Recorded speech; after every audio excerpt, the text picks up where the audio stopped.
consistent success in various sports, including boxing and badminton.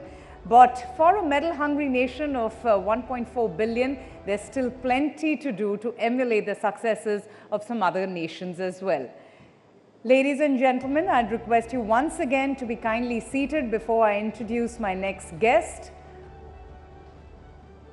Please put your hands together as I welcome with great pleasure Shri Anurag Thakur, Union Minister for Information and Broadcasting and Youth Affairs and Sports, for our next session titled Gunning for Gold, No Hurdle Too High. This session will be in conversation with my colleague Anand Narasimhan. Welcome, Mr. Anurag Thakur. Let's have a huge round of applause for our next guest.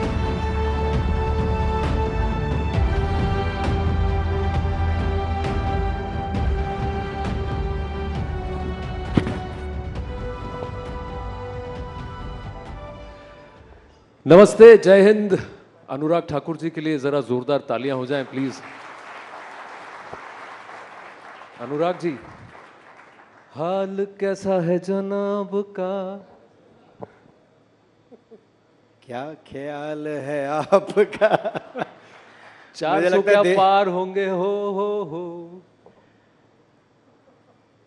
देश ने मन बना लिया 400 पार होकर ही रहेगा और इसके लिए ख्याल भी अच्छे ही हैं और समय का इंतजार है, बस वोटिंग शुरू हो जाए, चुनाव कैंपेन शुरू हो जाए। कुछ लोग सर इसे कॉन्फिडेंस नहीं ओवर कॉन्फिडेंस कह रहे हैं। मुझे लगता है जब आपने काम अच्छा किया हो तो आपका कॉन्फिडेंस लेवल ज़्यादा ही होता है। अगर आपने पहले प्रैक्टिस ना की हो, काम ना किया हो, तो आपका संभव ही नहीं होता। और मुझे लगता है जिसके पास मोदी जी जैसे लोकप्रिय नेता हों, 10 वर्षों की उपलब्धियां हों और 2047 तक का विजन देश के सामने रख के विकसित भारत बनाने का संकल्प हो, जो चुनाव से पहले भी पूरा दिन अपने मंत्रिमंडल के साथ बैठकर अगले 25 वर्षों में भारत को कहां पहुंचाना है, संकल्प से सिद्धि तक कैसे लेके जाना है, इस सोच को रखता हो तो 400 पार होना जरूरी है। पर एक बात बताइए, इस 400 पार में आरोप ये है कि पहले वॉशिंग मशीन था, अब धोबी घाट हो गया है। बीजेपी और जिस तरीके से जो स्ट्रैटेजी है कि जो भी आए उसको संभालो, अपने साथ करा लो, कल वो करप्ट था, आज नहीं है। देखिए, कुछ ऐसे लोग हैं जो ईवीएम पर प्रश्न खड़ा करते हैं, जो संवैधानिक संस्थाओं पर प्रश्न खड़ा करते हैं, जो न्यायिक व्यवस्था पर प्रश्न खड़ा करते हैं। उनको जो सूट करता है वो वही बोलते हैं।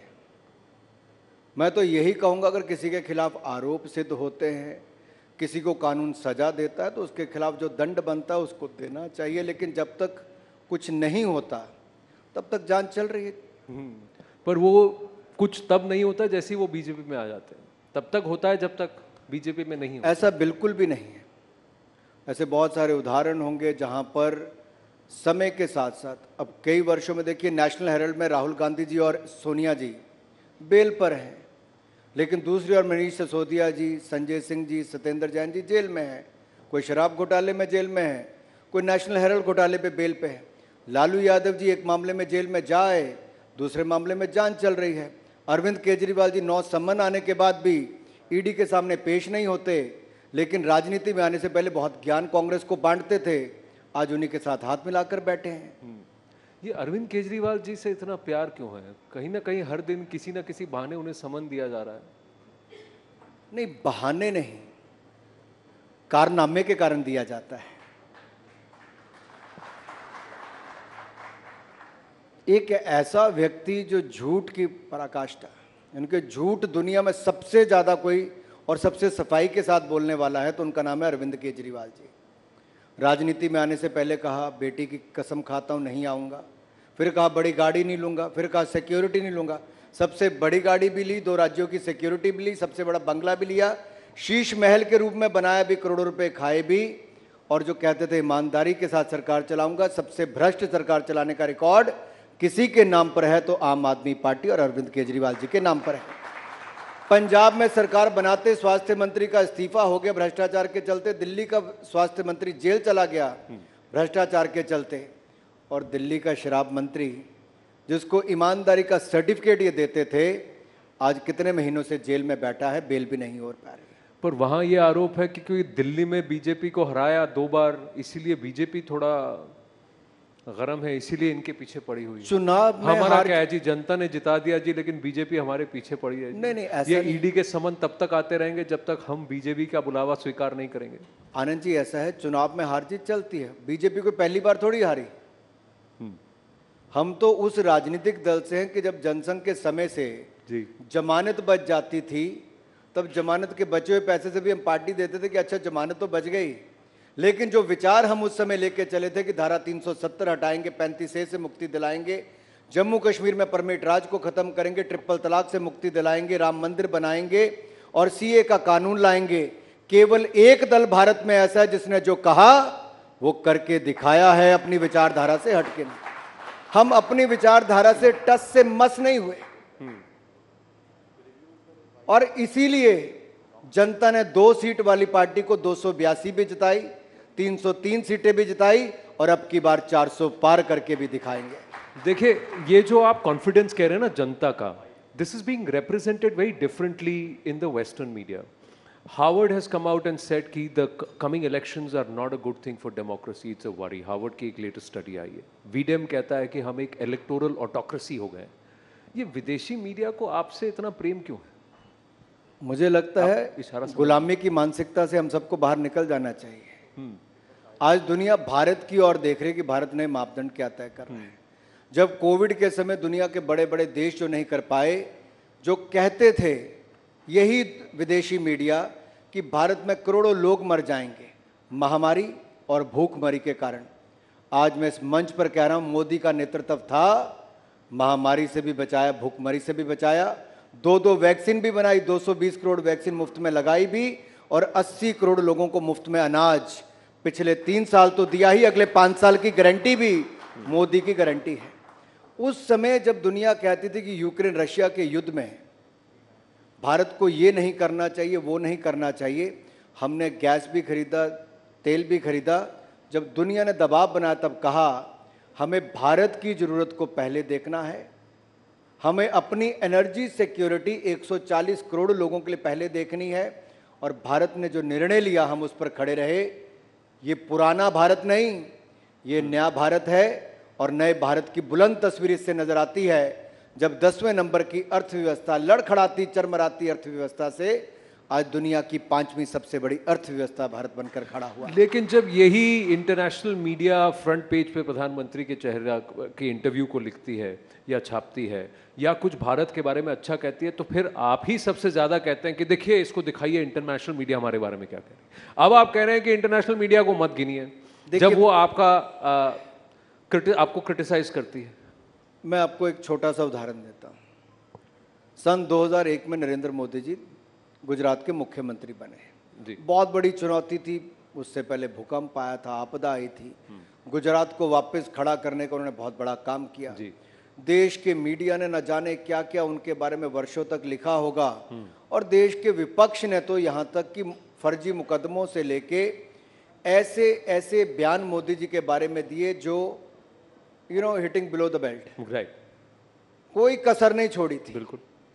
लेकिन किसी ने कितने भी प्रयास किए हों, कितनी भी गाली निकाली हो, नरेंद्र मोदी जी का पर्सनैलिटी ही ऐसी है, उनका काम ही ऐसा है कि वो गाली को भी अपने पक्ष में कैसे लाकर खड़ा कर दिया, ये मोदी जी ने दिखाया क्योंकि उनका काम बोलता था। किसी ने कहा मौत का सौदागर, किसी ने कहा नीच, किसी ने कहा गंदी नाली का कीड़ा, किसी ने कहा चाय बेचने वाला है। लेकिन देश की जनता समझदार थी जिन्होंने देश बेचने वाली कांग्रेस को नकार दिया, ईमानदार चाय बेचने वाले को देश का प्रधानमंत्री। हमने ईमानदारी के साथ आनंद जी 10 साल सरकार चलाई। 1 रुपए का भ्रष्टाचार का आरोप नरेंद्र मोदी की सरकार पर नहीं है, ना मोदी जी पर है, न उनके किसी मंत्री के ऊपर है। और हम आगे के लिए भी जनता को विश्वास दिलाते हैं, ईमानदारी के साथ देश को आगे बढ़ाएंगे, 5वें पर नहीं रुकेंगे। दुनिया की तीसरी सबसे बड़ी बड़ी अर्थव्यवस्था हम भारत को बनाएंगे। लेकिन खेल नैरेटिव्स का भी है अनुराग जी। देखिए, you are the information and broadcasting minister, तो इसलिए मैं वापस आपसे पूछूंगा कि अंतर्राष्ट्रीय अकेडमियां आज भी भारत को जिस नज़र से देखती है, वहाँ ये कहती है कि मोदी सरकार के अंदर ये एक इलेक्टोरल ऑटोक्रेसी हो रही है। यानी कि डेमोक्रेटिक तानाशाही। इस लेवल तक कहा जाता है कि जनता वोट जो भी दे रही है ये डेमोक्रेटिक प्रोसेस नहीं है, क्योंकि सारे इंस्टीट्यूशंस आपने कंट्रोल कर लिए हैं। ईडी आपके इशारे पर समन भेजता है, सीबीआई आपके इशारे पर अरेस्ट करती है, मीडिया तक को गोदी ही कह दिया जाता है। चलो मैं आपसे इसका उत्तर देता हूं। पहली बात तो जांच एजेंसियां स्वतंत्र हैं, किसी को भी भ्रष्टाचार के मामले में बुला सकती हैं। दूसरी बात ये कहता हूं, आप में से किसी को ईडी का नोटिस आया? यहां पे सब साफ बैठे हैं, ईमानदार बैठे हैं। अब जिसने गलत काम किया होगा उसको ईडी का नोटिस आएगा। अब हमने वायदा क्या किया था 10 साल पहले? भ्रष्टाचार मुक्त शासन देंगे। हमने अपनी ओर से भ्रष्टाचार मुक्त शासन दिया। हमने कहा था भ्रष्टाचारियों के खिलाफ कड़ी कार्रवाई करके दिखाएंगे। अब आप तय कर लो कि भ्रष्टाचार के खिलाफ कार्रवाई करनी चाहिए, नहीं करनी चाहिए। पर कार्रवाई तो तभी करनी चाहिए अगर वो पाला छोड़ के बीजेपी में आ जाए ना। आनंद जी, अगर ईडी ने कार्रवाई की, सीबीआई ने कार्रवाई की, कोर्ट है कि नहीं है? हाँ। न्यायालय में जब वो जाते हैं क्या उनको बेल मिल गई? अगर राहुल गांधी जी, सोनिया गांधी जी को बेल मिल जाती तो वो ठीक है। अगर मनीष सिसोदिया, संजय सिंह या सत्येंद्र जैन को बेल नहीं मिलती तो गलत है। जित भी मेरी पट भी मेरी, ऐसा कैसे चलेगा? नहीं, उनको बेल मिल रही है, यहाँ आपको बेल नहीं मिल रही, तो पूछ रहे हैं कि भाई वहां मिल रही है, यहाँ क्यों नहीं मिल रही? इतनी किसको नहीं मिल रही? आम आदमी पार्टी को, उनके नेताओं को। भाई भ्रष्टाचार किया, सबूत है, वहां पे सारे आरोप हैं। अब ये तो मैं और आप किसी चैनल पे बैठ के तय नहीं कर सकते किसको बेल देनी, किसको नहीं देनी।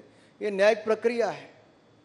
मुझे तो अपने देश के कानून पे विश्वास है, न्यायालय पे विश्वास है, न्यायपालिका पे विश्वास है। नहीं, ये जो प्रोसेसेस को कंट्रोल करने की बात है, हिमाचल में जो हलचल हुई, अब आप देख रहे हैं 15 महीने में वहां सरकार डगमगा रही है। वहां भी कहीं ना कहीं दोष बीजेपी को दिया जा रहा है कि भाई हमें नहीं चुना तो तुम्हारी सरकार भी नहीं चलने देंगे। घर आपसे ना संभल पाए, आरोप पर हम पे लगाए।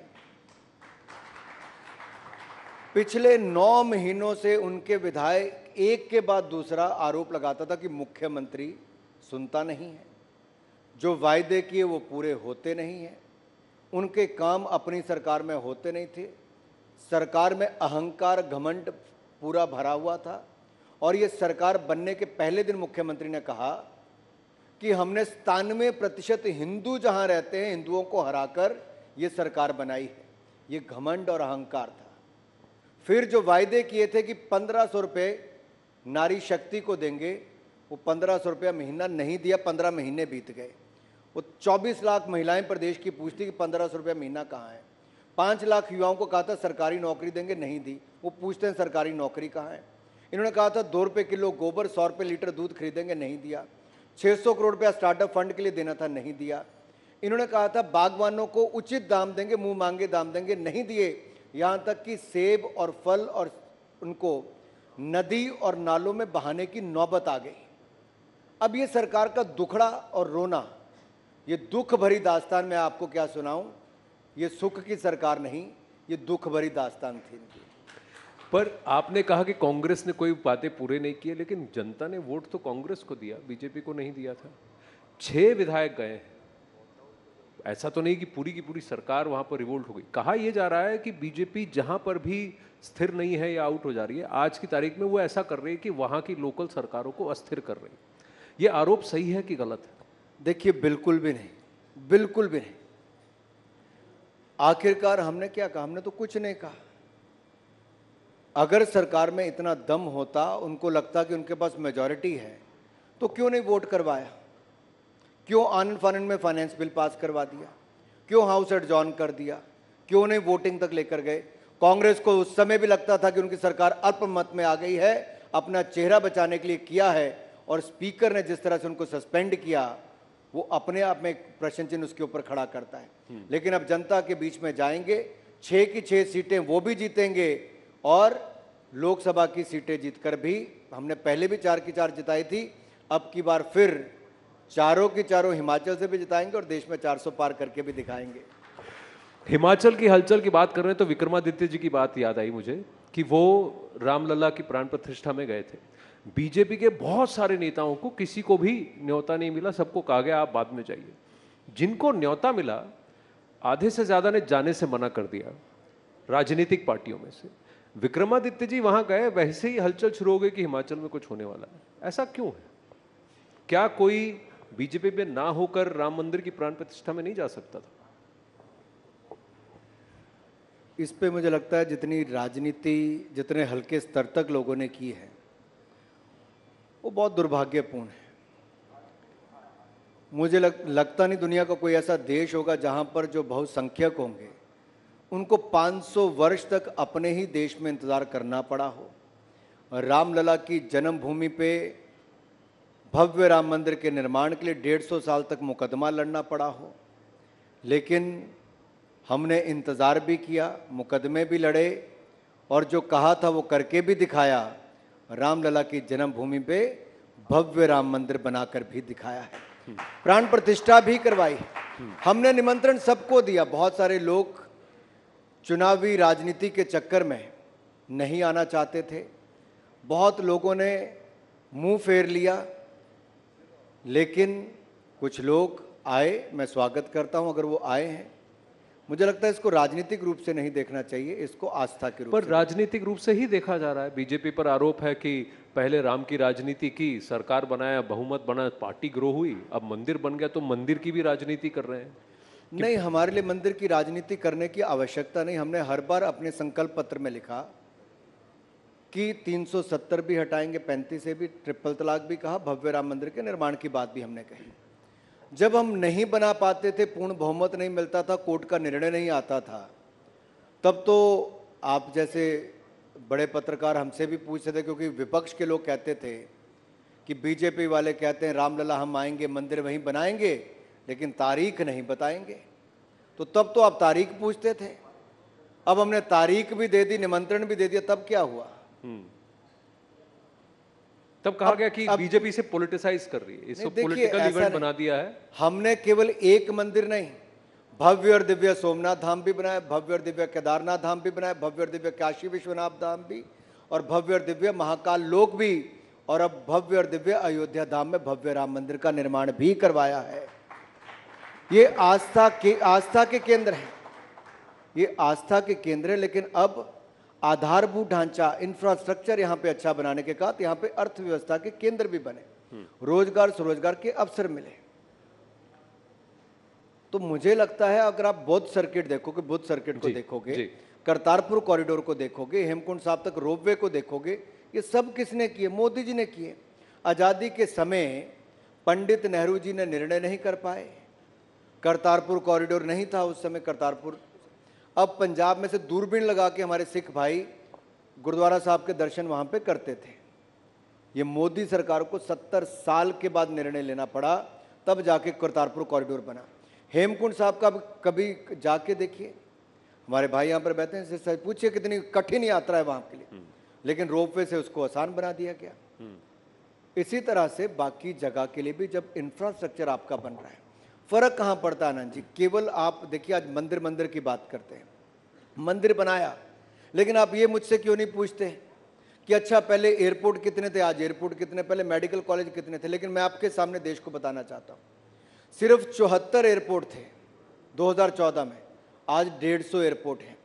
केवल 384 मेडिकल कॉलेज थे, आज 710 मेडिकल कॉलेज हैं।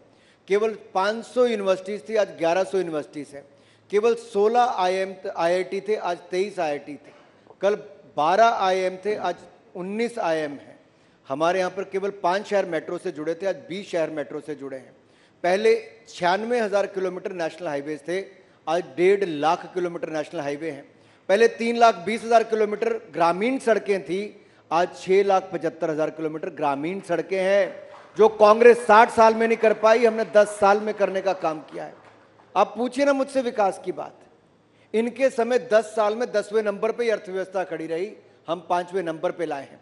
इनका कालखंड पूरा 2G घोटाला, कॉमनवेल्थ गेल घोटाला, अंतरिक्ष घोटाला, अगस्ता वेस्टलैंड घोटाला, कोयला घोटाला, घोटाले पे घोटाला था। अब हमने घोटालों की जांच की शुरू की, तो आप मुझसे जांच से बाहर नहीं आ रहे हैं। यह फर्क है दो सरकारों का। इनके समय कोई बड़ा आयोजन नहीं होता था, कोई बड़ा अलायंस नहीं होता था। Today I can say Modi is a man of alliances. International solar alliance की बात करें, ग्लोबल बायोफ्यूल अलायंस की बात करें, हमारे इंटरनेशनल बिग कैट अलायंस की बात करें, योग और आयुर्वेद को जो दुनिया के स्तर पे लेकर गए, वैश्विक पहचान दिलाई, वो कौन आज से पहले कर पाया था? कोई नहीं। हमने G20 की अध्यक्षता की, हो सकता था दिल्ली में ही करते, देश के 60 शहरों के 200 स्थानों में की। भारत की कला, संस्कृति, अपनी परंपराओं को दिखाने का काम दुनिया को किसी ने किया है तो नरेंद्र मोदी ने किया है। वो खड़े हो सकते थे, बैकड्रॉप पे कुछ भी हो सकता था, लेकिन नालंदा यूनिवर्सिटी के साथ हमारे हजारों वर्ष के इतिहास को दिखाने का काम किया, व्हील सन टेम्पल का दिखाकर जी। हमारे हजारों साल की संस्कृति को दिखाने का काम किया। जिस टेबल पे हम बैठे थे, जिस पे मैं बैठा था, वो तो बालाघाट लिखा था। अब आधों को पता नहीं होगा बालाघाट है कहाँ पे, लेकिन मध्य प्रदेश और महाराष्ट्र के बॉर्डर पे जहाँ पे नक्सलवादी इलाका है, उसको भी वहाँ पे रखा, लेकिन उसकी और क्या विशेषताएं हैं। ये नरेंद्र मोदी जी जिस तक जहाँ तक सोचते हैं, जो आपका मीडिया का सेंटर बना था, कोई हिमालयन रेंज को दिखाया था, अलग अलग पर्वत थे जी, अलग अलग नदियों के नाम पे रखा था। कौन सोचता था ऐसे? कोई नहीं।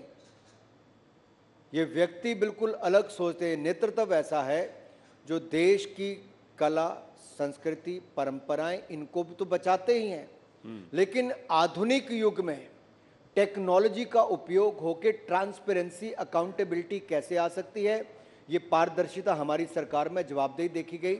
जब हमने जनधन आधार मोबाइल को लाए, डीबीटी करके दिखाया, तो आज 43 करोड़ बैंक खाते भी खोले तो उसमें सीधा पैसा भी भेजते हैं।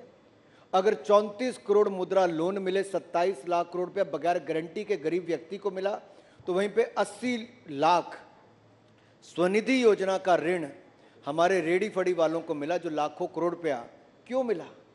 इसलिए मिला कि अपना रोजगार स्वरोजगार खड़ा कर सके। आज वो अर्थव्यवस्था को एक अपना योगदान दे पाते हैं। वन डिस्ट्रिक्ट वन प्रोडक्ट कहने के लिए आपके लिए एक योजना होगी, लेकिन वोकल फॉर लोकल पर जब मोदी जी ने पिछले हमारे फेस्टिवल सीजन में कहा कि लोकल को खरीदिए, 4 लाख करोड़ रुपए की सेल हुई, ये आप कल्पना भी नहीं पहले कर सकते थे। आज देश का प्रधानमंत्री कहता है तो लोग उस दिशा में काम करते हैं। ये बदलाव है आज देश में। लेकिन अगर आप ये सब कह रहे हैं तो कहा जा रहा है कि एक शक्ति है, इसको नष्ट करना है। ये शक्ति कौन है? अब शक्ति की बात आई है तो हम तो हर नारी में शक्ति देखते हैं, हर महिला में, हर बेटी में, हर बहन में शक्ति देखते हैं। और मैं ये कहना चाहता हूं, सनातन की भक्ति ही शक्ति में है। लेकिन कुछ लोग हैं जो सनातन को कुचलना चाहते हैं, कुछ लोग हैं वो शक्ति से लड़ना चाहते हैं। लोग तो शक्ति की पूजा करते हैं लड़ने के लिए, लेकिन कुछ लोग शक्ति के खिलाफ भी लड़ना चाहते हैं। ये कुछ लोगों का मानसिक दिवालियापन हो सकता है, लेकिन इनकी सोच जैसी भी हो, सनातन को कुचलने की हो, हिंदू को खत्म करने की हो, शक्ति के साथ भिड़ने की हो, ना सनातन को कुचल पाया है, ना कोई सनातन को कुचल पाएगा, ना शक्ति को कोई दबा पाया है, ना शक्ति को कोई दबा पाएगा। पर अगर इसे ऐसा देखा जाए कि एक शक्ति है जो सनातन का प्रयोग कर कर और ज्यादा ताकतवर बनने की कोशिश कर रही है, शक्तिमान होने की कोशिश कर रही है, ये वो शक्ति है जो मनुवाद की प्रचारक है। ये वो शक्ति है जो इस देश के अंदर एक ऐसा माहौल बनाना चाहती है कि मेरी ही चलेगी और किसी की नहीं चलेगी। ये आरोप है। या देवी सर्वभूतेषु शक्ति रूपेण संस्थिता, नमस्तस्ये नमस्तस्ये नमस्तस्ये नमो नमः। अब इसमें तो शक्ति के रूप में, मैंने पहले भी कहा, सनातनी के लिए तो शक्ति में ही भक्ति हमारी जो है वो शक्ति के रूप में ही करते। अब कुछ लोग हैं जो इस सोच के साथ चले, अब उनके बारे में मैं कितनी टिप्पणी करूंगा। पहले उनके कुछ गुर्गे थे जी। गुर्गे मैं इसलिए कहता हूं क्योंकि पहले अलायंस पार्टनर्स के थ्रू एक राज्य से शुरू हुआ जी। वो कहते थे हम सनातन को कुचल देंगे। हाँ। कोई कहते थे राम मंदिर के, हाँ, राम मंदिर के पूरे भव्य निर्माण के बाद जब नरेंद्र मोदी जी अयोध्या धाम गए तो एक राज्य ऐसा भी है जिसने दक्षिण भारत के मंदिरों में उसके लाइव प्रसारण को बंद कर दिया। सुप्रीम कोर्ट को निर्णय देना पड़ा। क्या आज हमें भारत में अपने मंदिर में आस्था के केंद्रों पर इस तरह से कोई राज्य की सरकार करे तो क्या उचित है? और उनके ही नेता मुख्यमंत्री के पुत्र कहते सनातन को जड़ से खत्म कर देंगे, गंदी गंदी बीमारियों के साथ उसको जोड़ के देखते हैं।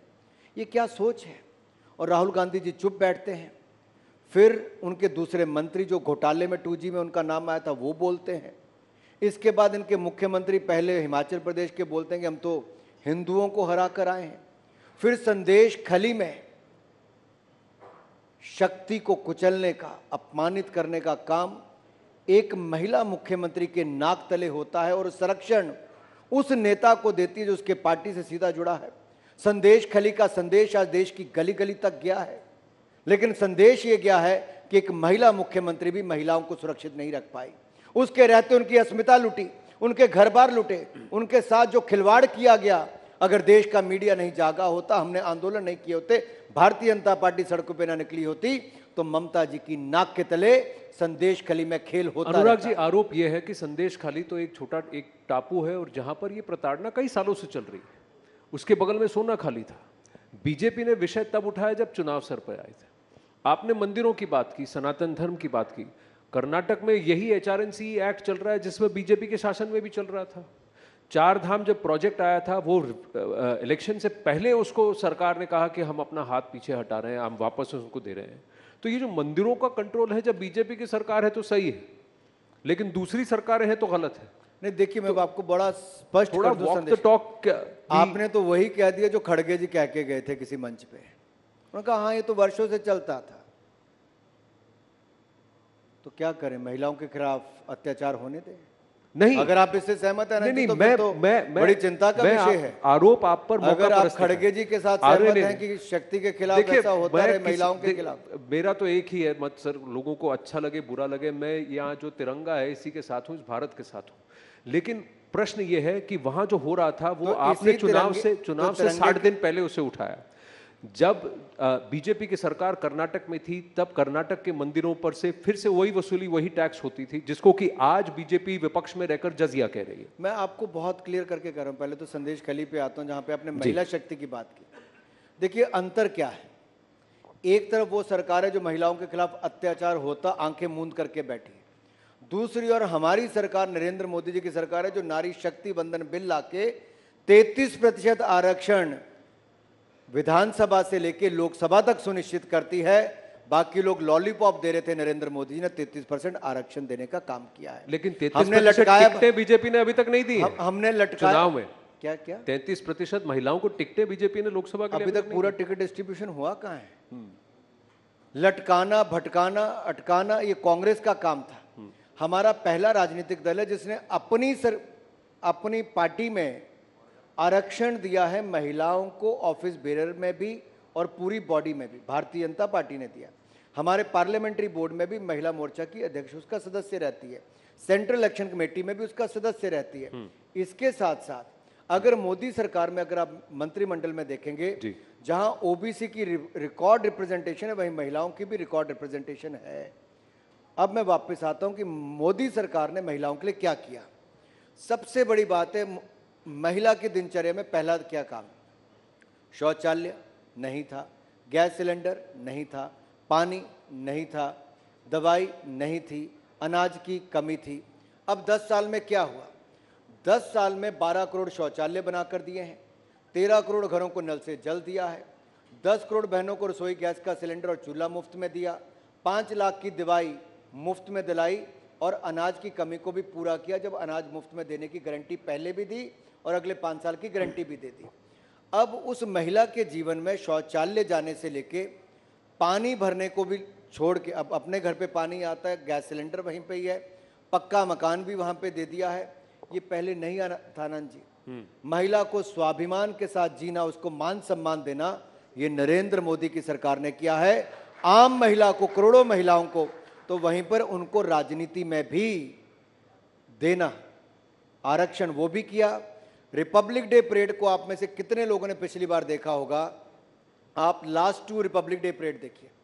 पिछले साल की जब थी, तब इजिप्ट के राष्ट्रपति आए तो उन्होंने, प्रेसिडेंट सीसी ने कहा प्रधानमंत्री को कि आपके कर्तव्य पथ को देख के मुझे ऐसा लगता है कि दुनिया तो वुमेन डेवलपमेंट की बात करती है, यहाँ वुमेन लेड डेवलपमेंट है, महिला नेतृत्व विकास है।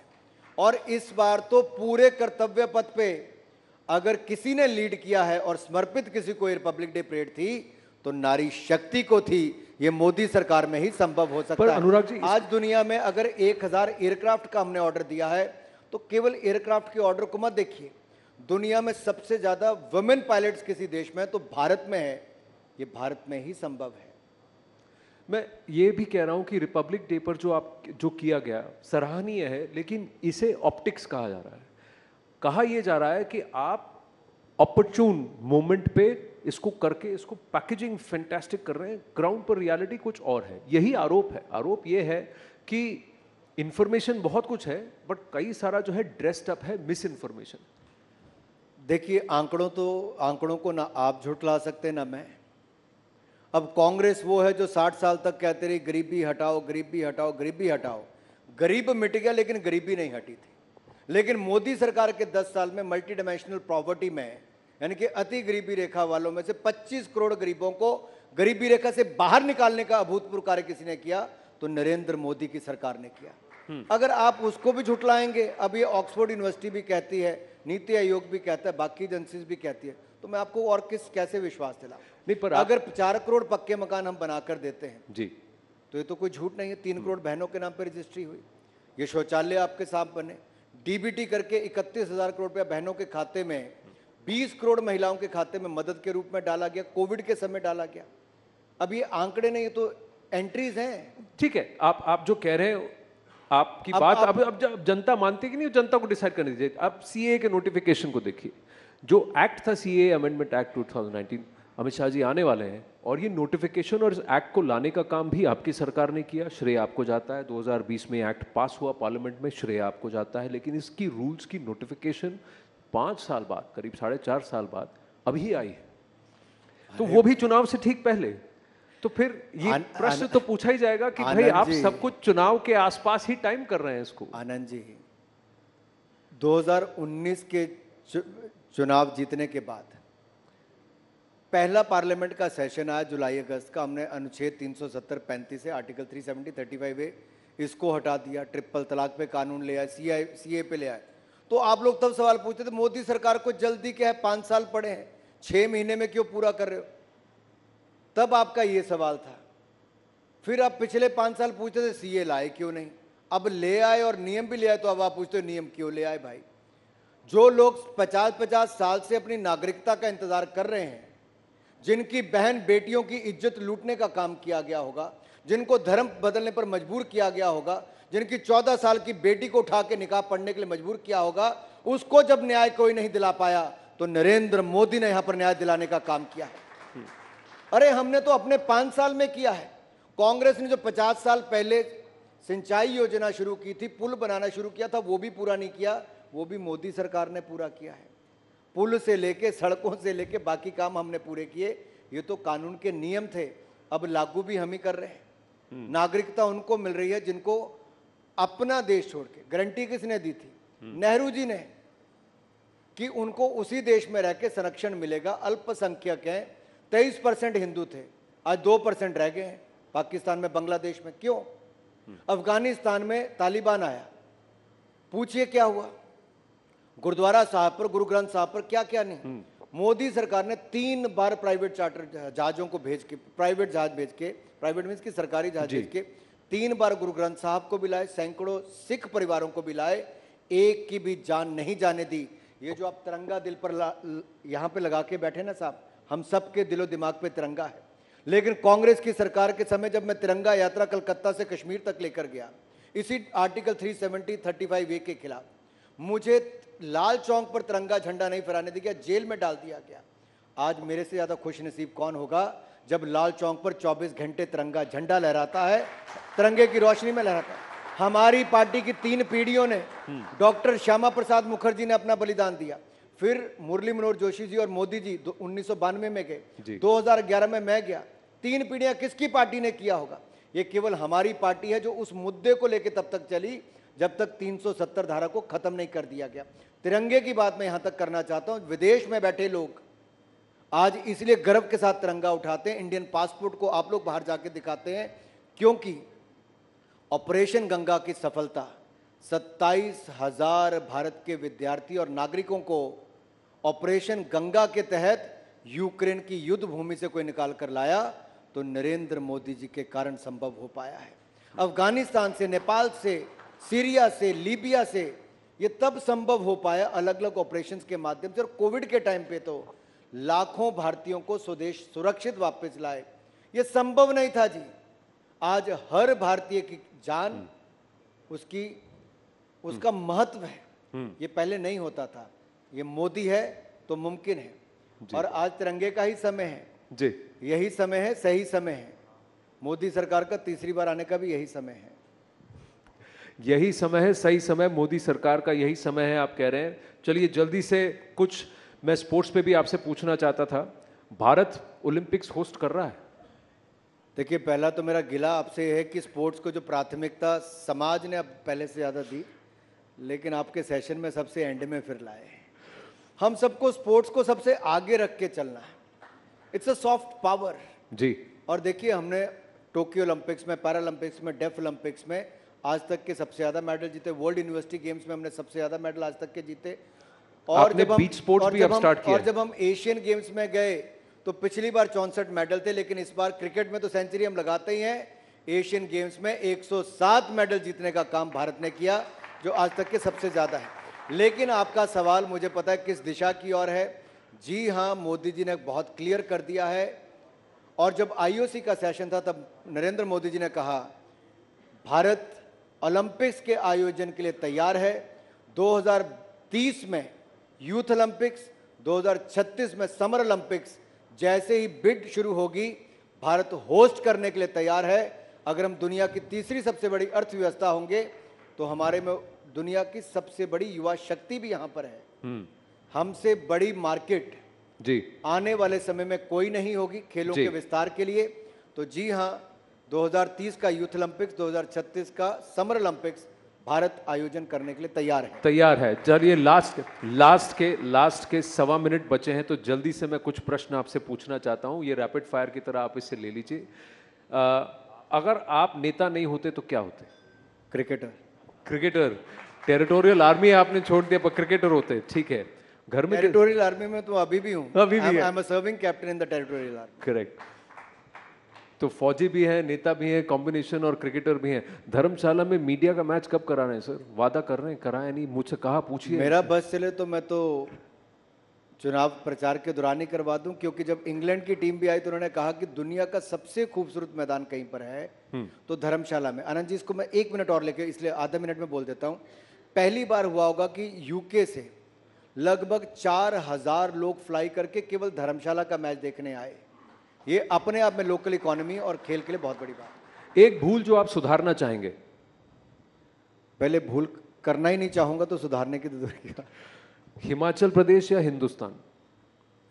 हिमाचल प्रदेश या हिंदुस्तान, यानी कि स्टेट लेवल पॉलिटिक्स या नेशनल लेवल पॉलिटिक्स? दिल में है हिंदुस्तान, लेकिन जमीन है हिमाचल में, तो जमीन बचा के रखनी और देश के लिए काम करना हिंदुस्तान के। Ladies and gentleman, Anurag Thakur, big round of applause for him please. Thank you.